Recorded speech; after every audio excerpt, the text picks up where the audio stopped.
முடியும்.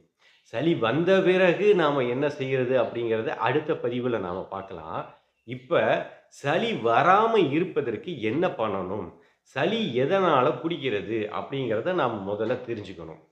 ஏன்னா, நம்ம உடம்ப பத்தி நாம தெரிஞ்சுக்கிறதே இல்ல. காலையில சூரியன் உதிக்குது.